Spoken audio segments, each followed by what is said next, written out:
The elves weren't really a race where I was like jumping at the idea to play them. What I think they're really good at, if I remember correctly, is the fact that they can have like a bunch of skirmish missile infantry, since their units can like shoot a 360-degree arc around them and shoot while moving as well. That makes them incredibly powerful in skirmish battles. But I do think eventually we'll get to all the factions, so let's see what Kleaper can do with the elves. When someone says elves, you think of talented archers, butterfly-like grace, and most importantly, holy Jesus, what is that? So on a lot of my past Warhammer videos, I've gotten a bunch of comments specifically about this little man. In front of us right now is Orion, who has a bunch of faction-wide effects that are pretty unique and interesting.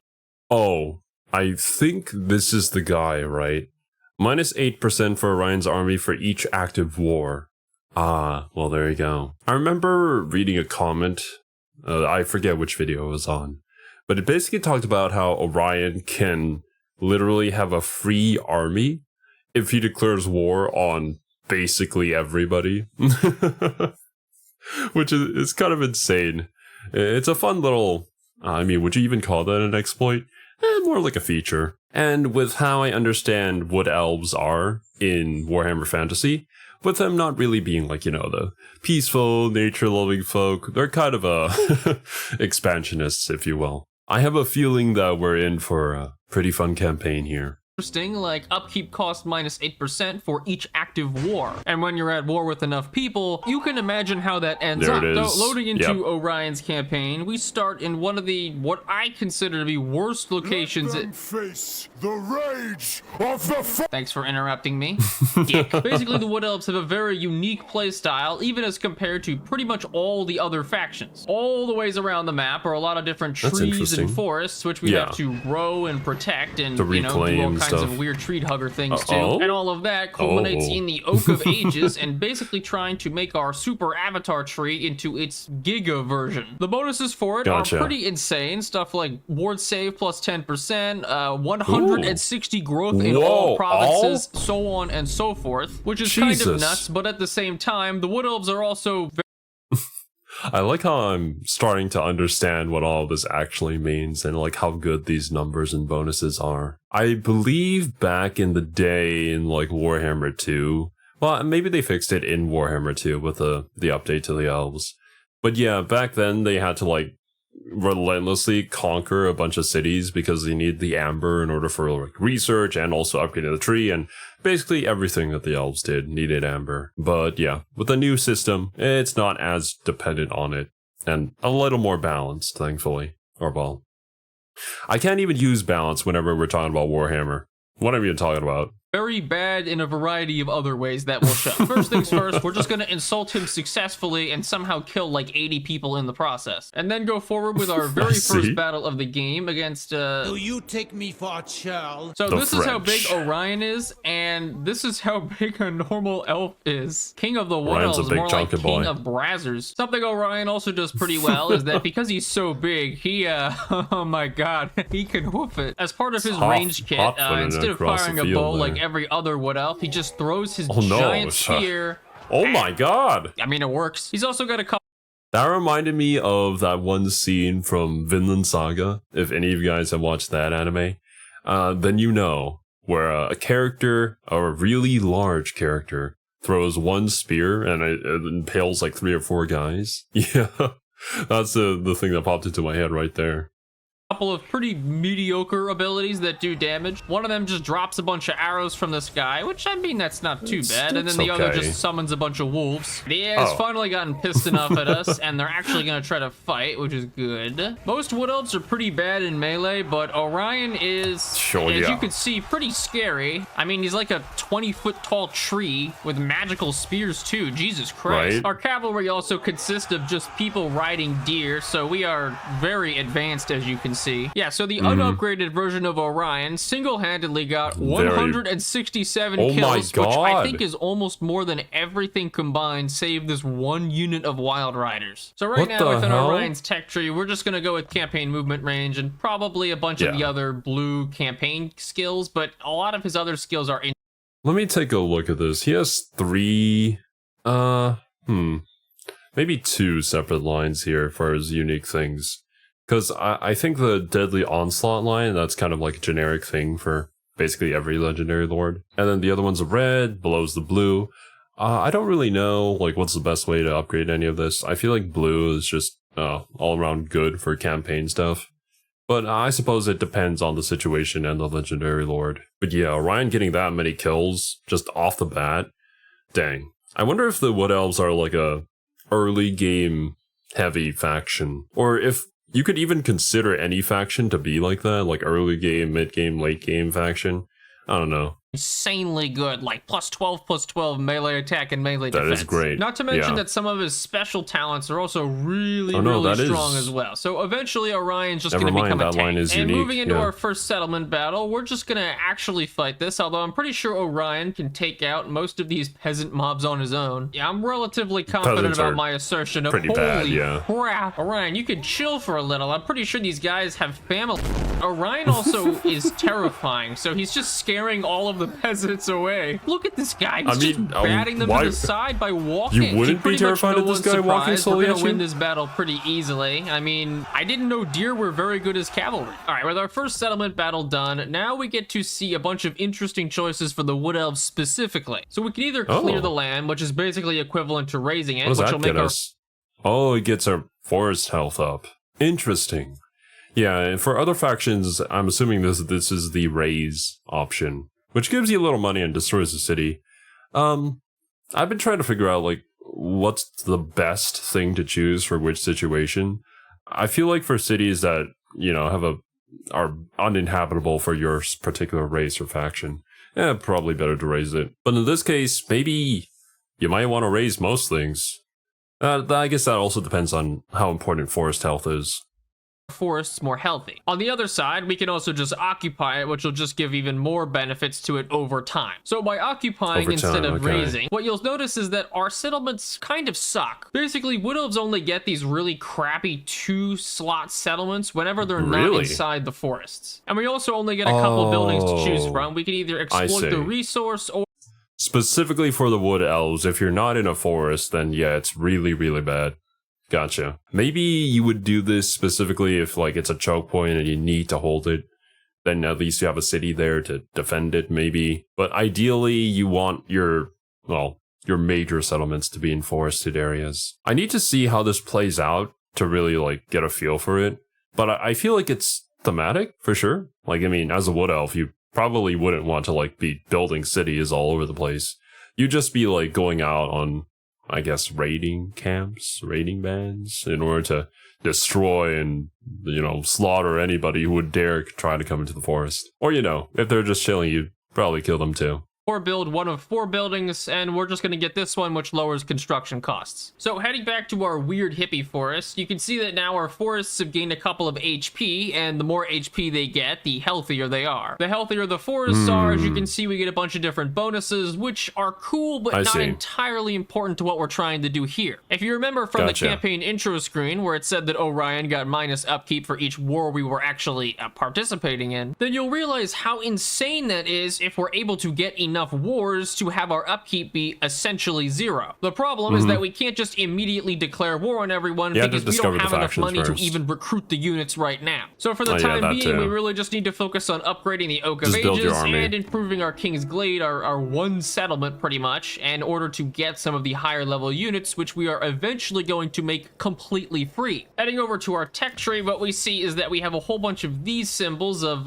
what's called Amber. Amber is something that we can get by healing all of these giant forests that we can see everywhere all across the place. And while that might seem far away, we do have an ability to instantly teleport to any of these forests. So our major goal right now is to protect all of these forests, make sure they don't get razed, make sure they're all relatively safe. To actually protect the forests, what we need to make sure is that we occupy or raise all of these settlements that are adjacent to each forest. So here you can see that because we're at war with these guys and they're adjacent to our giant avatar tree, it's giving us -1 forest health every turn. So after ending our first turn and going on to our second, what actually spawns is a Bray Herd, which will start to gather here and eventually get big enough to take out one of our cities. So what we could do is move into ambush the Beastmen right now, but because Orion Orion's army is pretty small, and the garrisons of both King's Glade and the Oak of Ages are actually pretty decent. We're just gonna wait here instead. Passing the turn a couple of times. Okay. Now we get to greet our good old buddy, Goros the Land Ripper. I guess this is just something you always have to deal with every few turns as the Wood Elves, because of, I guess, lore reasons. But it could also be a good thing since your armies get experience and you'd probably get money or whatever from these battles. Who looks like an upstanding gentleman. Now, unfortunately, the beastmen are right here, and we can probably kill them now, but at the same time, we're also going to lose our settlement to Bretonia, which is fine, because the beginning of this campaign is pretty slow. But anyways, I'm just going to auto-resolve against this guy, and then we can try and take back Quenelles when we get the chance, but otherwise, we're just going to be sitting in our main one city for the majority of the next couple of turns. Grom the Paunch is threatening us for a bunch of money for a gift. You know what? I have nothing to really lose. So no. Another war also means another minus 8% upkeep for all of our units in Orion's army, and it also means that we're gonna handily lose to this.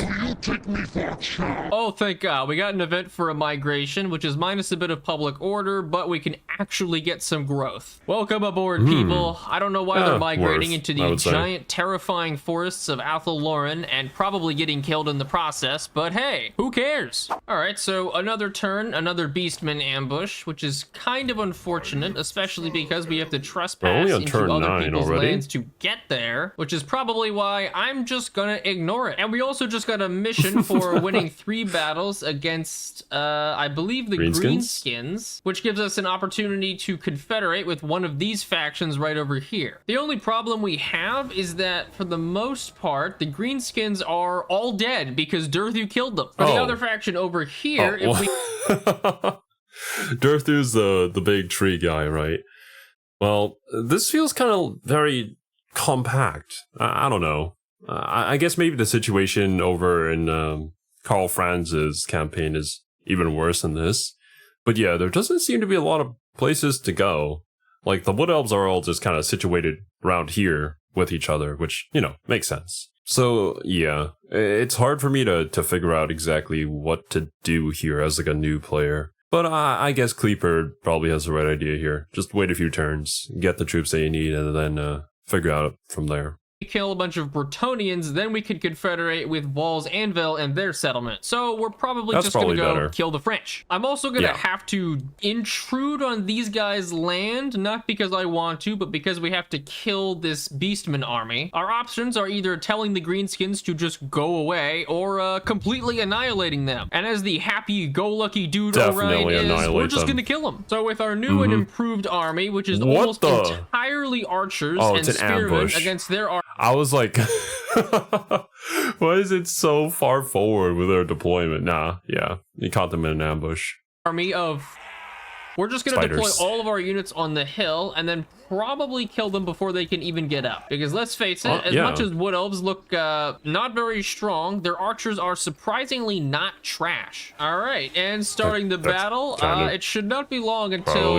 Oh yeah, we do pretty crazy damage with our bows. They're also charging uphill with large units into our spearmen, and that's... Yeah, that's not going to go very well for them. Wait, I think their leader is trying to leave the battlefield. He's the only one in their army who's just going to leave. Goodbye, buddy. I don't think I even need to kill you. You're just going to... Yep, nope, he's there he goes. Out. They killed 80 units, and we killed 1,600. I actually didn't realize this, but it looks like by retreating, his army did survive, and we do have to go chase him through the forest, which is kind of annoying because our ally is going to get really pissed that we're just kind of walking through his territory. Oh my god, the orcs just ran right up to us even closer, despite the fact that their army is even weaker. They do have the deadly snotling pump wagons, which, as you can see, is truly just the epitome of greenskin technology. But outside of that, our archers are pretty much just gonna kill everything, and our Eternal Guard are just gonna kill everything again. Man, Orion is pretty much the definition of I'm not stuck in here with you, you're stuck in here with me. Army. We also just got the Wild Hunt beginning, which gives us a ton of bonuses to a lot of our different units and our faction leader. So Orion now moves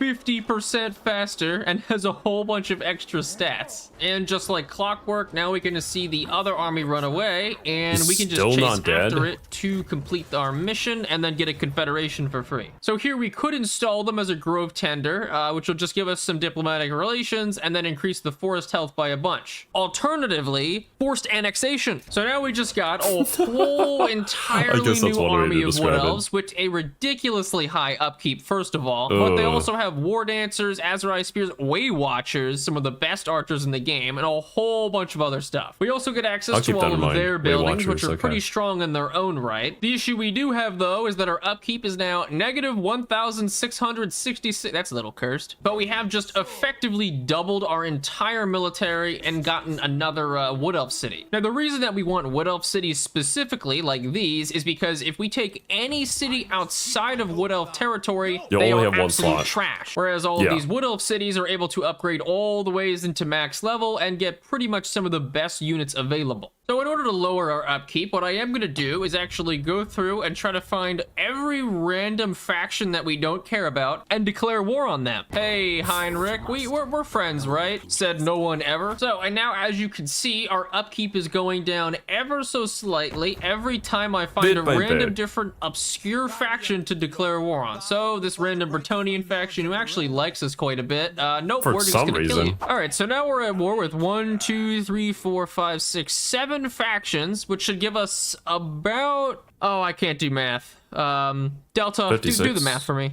That much upkeep reduction. Oh, we're 28. making money. Oh my God. Nice. We just declared war on a bunch of people and we just knocked off $2,000 from our upkeep. And the best part is that's only the beginning. This army that was 3,000 is now only 2,000, and this army is now 2,000 that has some of the best units in the entire Wood Elf roster. If that's not incredibly overpowered, I don't know what is. At only one.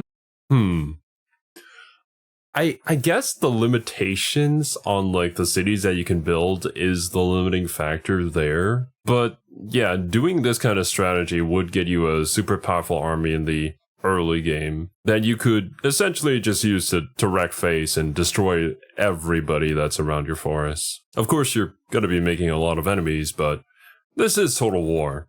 And I don't think you play Wood Elves to be diplomatic with people. Turn later, our income has skyrocketed up nearly 1,000. Although annoyingly, that's another Beastman encounter, so we are gonna have to come over there and beat the crap out of them. Oh, we could just kill the Bretonnians. All right, Bretonia, time to die. And now at last we can come over to Paravan and hopefully just destroy the Bretonnians once and for all. I think we could take out this entire army if we just wait. All right, and it looks like Bretonia wants to actually attack out of their city, which, spoiler alert, we're not gonna let them. All right, so starting the battle, we're just gonna then throw all of our war dancers here, and here, and I think our cavalry are just gonna go circle beat all of these just dudes. These two guys we have started? about a minute before the reinforcements get here, which means it's just gonna be a minute of me watching these two Bretonnian oafs be beaten down by reindeer. Their entire army is just peasants. I mean, everything sucks, and I think it's about to suck a lot harder. No. As scared as I am of peasant bowmen, I'm not. 336 kills from Orion. Yeah. Oh my God. This man really hates French people. I mean, I can't blame him, but still. And with that last battle against Bretonia, that also means that we can confederate with our last Wood Elf brethren, whose army is also not too awful, but because of all of our upkeep bonuses, it's not even that expensive. Now, what I am trying to do is to get all of our heroes to go discover more nations so that I can walk up to them, like this Zeech one, declare randomly. War. Okay, I gotta remember this strat whenever I play Orion. Just get a hero as an agent, run him out all the way around the world, declare war on literally every like minor random faction out there who's probably not going to survive till the end game. And yeah, we'll be good. Declare war on them and get another 4% upkeep reduction for all of our units. Thanks for the money. So Grom just decided to attack us, which is kind of bad actually. Although if I unselect control large army, we can kind of exploit this. Oh, actually, I think Bretonia just killed Grom. Thank you, lady with boomerang on her head. And of course, before Grom the Paunch died, he shat all over our settlement. Oh man, I can't believe it. This freaking greenskins. Whenever they try and raid a settlement and they just leave that, it's horrible. I didn't know that they did that until, well, I lost one of my cities to a rebellion of them. Truly one of the greenskins of all time. Although even weirder is that by destroying the giant dung heap from the greenskins, we make money. Oh, that's not good. Maybe declaring war on a whole bunch of factions has had some slightly unintended side effects. Jesus, I'm looking at our upkeep bonuses, and an ancient tree man costs 104 upkeep. In other words, that's nothing. So we're just gonna go ahead and get one of these tree men and start filling his army with complete trash that have massively reduced upkeep. I like how it's turn 18 and we're already at war with like 10 different factions. I'm honestly surprised that we have 2 allies. I mean, that's a lot for me, honestly. So because we are not at war with or have occupied all the settlements around the Oak of Ages, what we can see is that the health of the Oak of Ages is going up for each settlement we have. If we're able to get the Oak of Ages to its max level of forest health, then we can perform a ritual and win the game. What helps a great deal is that all the other forests actually give more forest health to Athel Lorn. So if we control the Witchwood, it gives +4, the Greenvale gives +4, or the Sacred Pools also give +4. And because we're able to wild walk to any of the forests around the world, we want to gain control of as many of them as possible in order to heal them. And contrary to any kind of popular belief, the Wood Elves are not about peace. They just like their trees. So if they have to kill this is Warhammer Fantasy after all. So I guess the strat here is get a big army, teleport to each tree, wage a bunch of wars, and then heal until you win the game. Gotcha. Couple hundred people as fertilizer, that's a-okay. Did I say 100? I meant 1,000. Or 1,000. I just realized Orion's army is 0 upkeep. Every single unit in the army is completely free. If we could double the amount of factions we're at war with, we will have no upkeep on all of our armies. You will know my insensate rage. Where even are you on the map? Counter argument. We're also going to go ahead and research this, which gives us sight over all the magical forest regions and also means that we have more people to declare war on. All right, I've declared war on pretty much every faction I think I can declare war on. I mean, you can see the ones right here, but I'm not declaring war on them specifically because I don't want to become enemies with all their affiliated factions. That means we are rocking some serious wars right now, and the upkeep for our most powerful units, let's go see what it is. It is a whopping $8. How am I going to afford that? It also means that I'm going to go ahead and recruit armies in pretty much every single province and just start hammering out as much garbage as I can because it's all free. The upkeep bar has just disappeared entirely over the units. The game is recognizing we are approaching frightening levels of breaking. Now, the only thing we do... I mean, I guess the one thing that I'm glad for is that the numbers don't go into, you know, positive. So you lower your upkeep down so far that you instead start making money when recruiting units. That'll be really funny. Have to worry about is every time we recruit a lord, our upkeep costs do go up by about 4%. But because 4% is just the equivalent of one war, every time we recruit a lord, we just start another war. And now we can start going ahead and actually conquering some land, ripping and tearing and doing all of that fun stuff for our fun little gods. As much as I didn't think it could get any better, now we've gotten the last Confederation missions for pretty much all the other factions. So we can even get Durthu over here to join us. So what I can do for a little bit of trolling is go into the deep roots and find a settlement that is not ours but could be, teleport all the ways down here and niftily appear right next to him for a free city that we can just immediately take. And this is a Wood Elf city, so it's actually useful. You know what I find really enjoyable about all this? There's just Skaven plagues everywhere, and ironically the settlements they primarily are affecting are the Skaven settlements. I don't know how badly they screwed up to cause that, but I think it's pretty lore friendly either way. What I will do real quick is go grab all of Orion's... Wait, why am I fighting Wood Elf? You know, this goes to show just how much of the lore I read. Surprise, surprise, this is not a very hard battle, given we outnumber them, I think have better units than them, and, you know, everything's free. Not to mention we have Orion, who is just walking through their whole army right here. Oh, Glade Lord, I feel so bad for you. My well, God. That actually is kind of bad. All of their units spawn Chaos Spawn when they die. The one thing we do have is that I think what is going on in the lore here? I guess it makes sense now that, you know, Wood Elves are fighting Wood Elves. I guess maybe they got corrupted or whatever. Don't know too much lore about Orion. Also, I would assume that while Kleaper is talking up Orion's abilities and, well, obviously he's a very effective combatant on the field, I'm assuming that he takes all extra damage from anti-large units. So if he gets surrounded by a bunch of spearmen, then it might not be so good.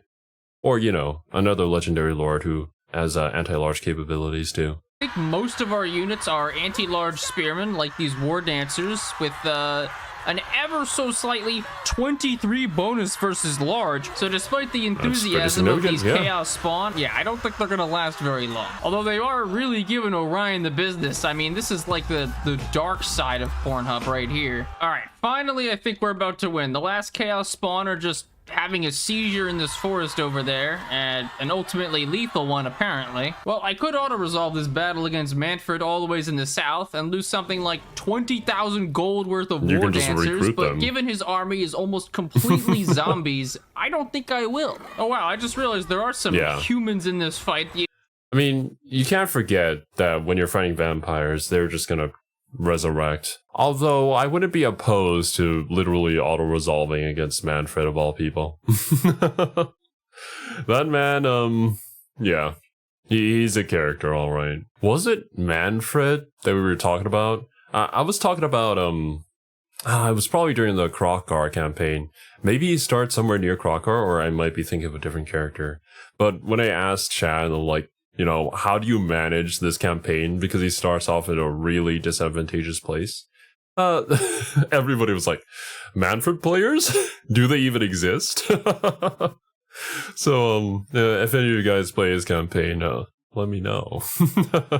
Sylvanian crossbowman who...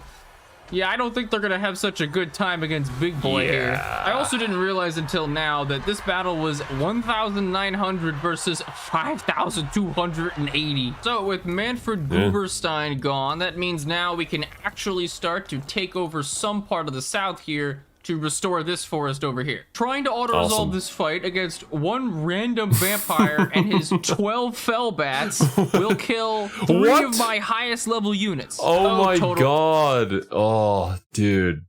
Sometimes the auto-resolve is a little bit silly. I don't know how it does its calculations, but like, with my Stegodon Doom stack that I've been testing out, like, we basically take no damage in most battles that we fight. But sometimes when I try to like auto-resolve against a settlement garrison, like it'll say, oh, you lose 2 Stegodons. Like what? No! They can't even reach us without getting blown to bits and losing leadership and just routing off the map. Like what is auto-resolve even talking about? But yeah, it's Warhammer. War auto-resolve never change, or more preferably do. And at the same time, we can also go ahead and teleport our other armies all over the map, so these guys can go over to the jungles in order to take out one of the Cathay armies. And lastly, we can throw these guys all the ways over here to go claim this forest in the middle of nowhere. Now this might have been a slight oversight. I don't know if we could kill Scrag here, because our army is entirely Deepwood Scouts, and his is entirely Ogres. But I will give it a go nonetheless. Okay, this is working weirdly well so far. I mean, I'm not sure we're gonna win, but we have killed quite a fair bit of damage. Units. Okay, I say as our entire barricade just gets collapsed. We are actually about to kill Scrag on the other side, which is their leader. That'll be massive. Okay, yeah, and there's their leader dead. So now if we can take out a lot of their other stuff, we should be maybe able to even win. Oh, you know, something tells me maybe we won't win because I didn't realize there was an entire other army. Come on, Tree Man. It's so close. Oh, no. The fact that we almost won that is incredible. Now, Scrag, I know you and I have been really good friends since last turn, but have I introduced you to my other friend? Because we could just teleport him all the ways right over here and literally walk on top of him. And back over to Orion, we can just go ahead and beat down the haunted forest for pretty much free and get another city, which gives us another 2 armies that, oh, they have upkeep? Well, let's just change that real quick. We've also unlocked the ability to recruit treekin, which are just big trees that are still extremely free. Now, I don't want to speak too soon, but this is getting a little silly. We have 6 armies and 0 upkeep, and it's only going to begin to increase from there. Right, this looks like a pretty fair peace treaty to me. You guys can buzz off and give me $5,000 for doing absolutely nothing. The best part is that because the wild hunt is still going on, only on turn 34, we already have 13,000 income. Into these completely ludicrous locations. Almost 14. And despite the fact that this army took 16. That settlement this turn, I could still teleport them back to wherever I want, which is right back to where they were before. So what? This turn? Is there no limitation to like how you can teleport people? Because I know for I think his name is Oxyotl, the Lizardman Doomslayer guy. He can teleport to do his little XCOM missions, but you can't teleport in the same turn again, and you can't teleport if you're in enemy territory. Which, maybe this isn't the case for the Wood Elves here, seeing as how much Kleaper is jumping around with people. Fortunately, now the wild hunt is over for the next 5 turns, which means we can't abuse the deep roots extremely horribly. At least. Okay, never mind. It was because of benefits from the wild hunt, right? Where if the wild hunt's going, then you can teleport all over. Then, if not, then maybe there's like an amount of turns that it would take for you to teleport or something. I don't know. I'm just guessing. For right now. But in another 5 turns, we get to just jump all over the place with our monorail. We're also already at 115 forest health for Athelloren, which is pretty good. Again, our goal is to get to 500 because then we can heal it and win the game. Something I haven't really talked about though is that our main forest in Athelloren isn't the only one that we can awaken. Awakening these outer forests also helps us to contribute towards forest health and eventually to awaken Athelloren. Man, right now we are making almost $20,000, and honestly, I feel like we could be making so much more if we had all the forests. All right, sorry, random dwarf faction, but to confederate with Durthu, we do need to kill dwarves. And, you know, I'm not really all that sad about it. Well, this isn't ideal, but I think we can win this. We really need to keep all the forests we can get. Okay, and we're back on this familiar map, although this time we do have significantly better units than before. And given we are fighting Nurgle, yeah, it's only fair that we're going to be shooting our arrows at these lovely gentlemen. And just one volley of arrows, oh my god, that does a stupid amount of damage. As a matter of fact, we might just kill their leader really quickly. All right, it's a good thing that our melee units are not totally awful, and we might be able to actually take down their giant and their lord on this side, but everywhere else is... I feel like giants in any faction are kind of bad. I mean, they're a big unit, and they can do a lot of damage to like a group of infantry, but my thought process is, they're basically just walking targets, aren't they? Like, they're so huge, they are pretty slow, and if they just get shot full of like missiles and whatnot, then yeah, they're probably not going to make it too far. But of course, I could be wrong. Still pretty new to the game. It's a little questionable. I looked away for just a second, and all of our archers have already taken down pretty much their leader, most of the beasts of Nurgle, and there's the corpse of one big old giant. In true Nurgle fashion, it seems like one of their beasts of Nurgle has gotten stuck on a tree. Don't worry, Papa loves all, no matter how stupid. I'm honestly surprised at how long our war dancers are holding. I mean, they're fighting...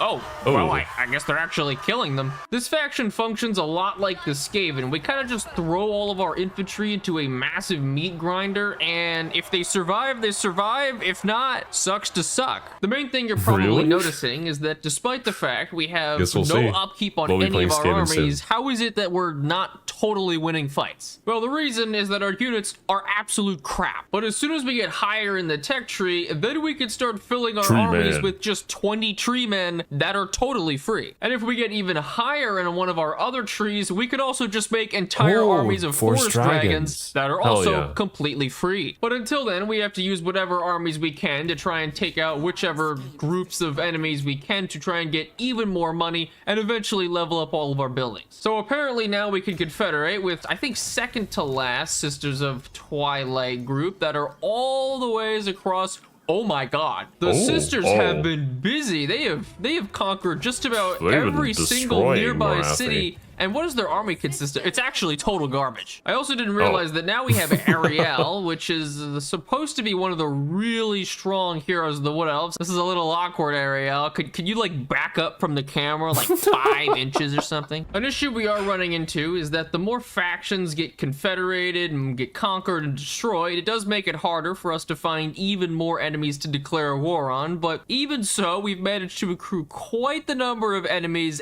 and allies. What I love is that despite the fact that the vampire counts have so many upkeep bonuses, like these zombies cost $2 per turn as upkeep. Meanwhile, for us, our Way Watchers are even cheaper. I'm looking over towards Orion's armies, and I just see almost entirely zombies, almost entirely zombies, almost entirely zombies, and pretty much entirely zombies. All right, and we are also about to take out the dwarves for the 3rd time, which should mean bada bing, bada boom. Now we confederate with Durthu, which also just so happens to add most of the provinces over here by Athel Lauren and should give us Durthu's army, wherever that is. Okay, Durthu, we're just gonna give you the best army I can possibly give at this point. So one of the things that's really nice about Treekin is that they are extraordinarily hard to kill. They have really high melee defense for being large units. They have physical resist and they have missile resistance. Not to mention amazing leadership, immunity to psychology, and all around just pretty frightening creatures.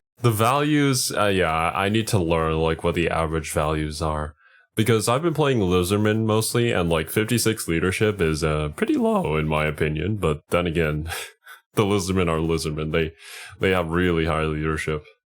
Our entire battle plan is just ball. The Wood Elves are normally a super kitey faction that requires lots of skill and attention and micro, and as someone who's played StarCraft 2 for like 5 years, I have none of that. But what I do have is the sheer masses of free units that I am simply balling up, and somehow I think we're not losing. I think Orion is gonna have to fight 4 whole armies this turn. It's just these armies are so utterly trash. This battle is going to be awful. It's just zombies. It's just clear off this horde of zombies. Oh my god. This is beautiful. This is actually art. You know, I actually don't know if we can beat that. We did actually catch out that random Skaven army, which cleared us the one time. And I mean, I am just gonna auto-resolve out of laziness.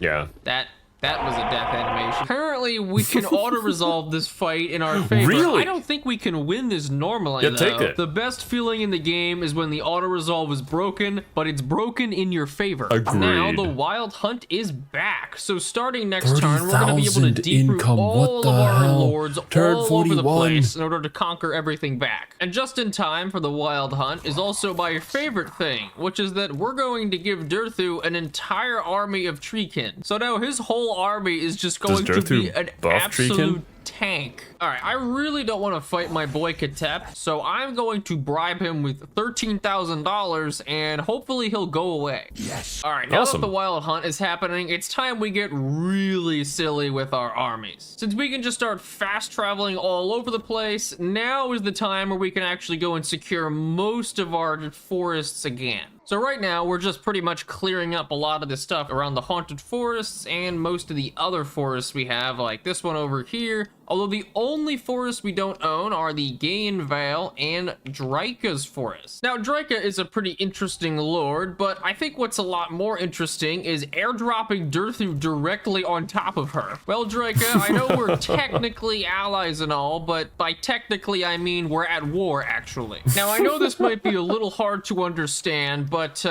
you know, it's a pretty complicated thing we're gonna be doing. Let's give it a go. Oh, yeah, we run into our first enemy.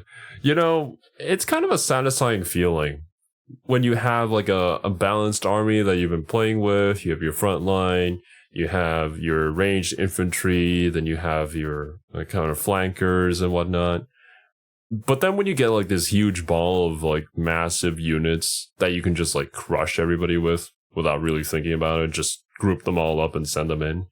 Yeah, it's just so gratifying. Just head empty, no thoughts. Win every battle, basically. It's such a great point of the game, but it takes a bit to get to. Me to the freight train, which is a bunch of archers that they put on the front line. Good work, guys. It's gonna work out for you, don't worry. Some of their units even have AP arrows, but I seriously don't think it's gonna matter. There's too much to deal with here.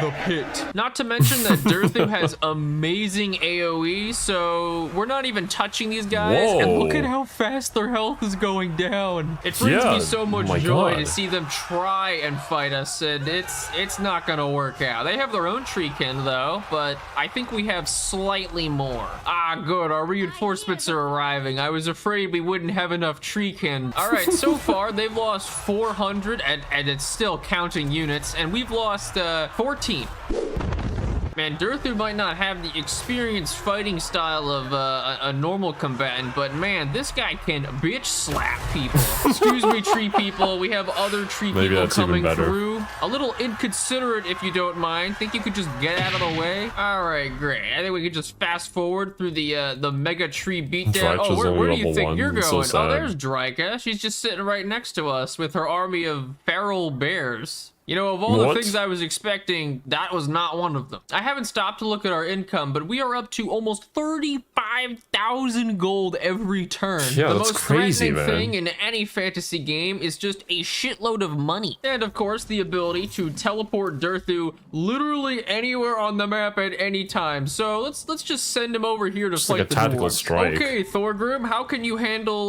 all the wood elves? Apparently, not at all. Our global recruitment capacity has gotten so high that I can just start immediately filling armies with treemen at any part on the map. We have 15 armies! Oh I just realized that God. now. Our army upkeep increase is We're only on turn 56%, 45. and it simply doesn't matter. I knew things would get pretty broken, but I wasn't expecting it to be this bad. Ah, the Great Siege of... I don't know if any of this was changed in any recent patches or whatever, but can you still do this with Orion? Because I'm not gonna lie, this seems kind of fun. Karazakarak, the capital of the dwarves, and now gone. Am I really gonna raise to the ground this very, very valuable city? Of course you are. Obviously. Ah, good. Another treekin army to add to the collection. This is beginning to get a little ridiculous. Well, it's been getting ridiculous for a while now. I mean, at this point, can you even lose?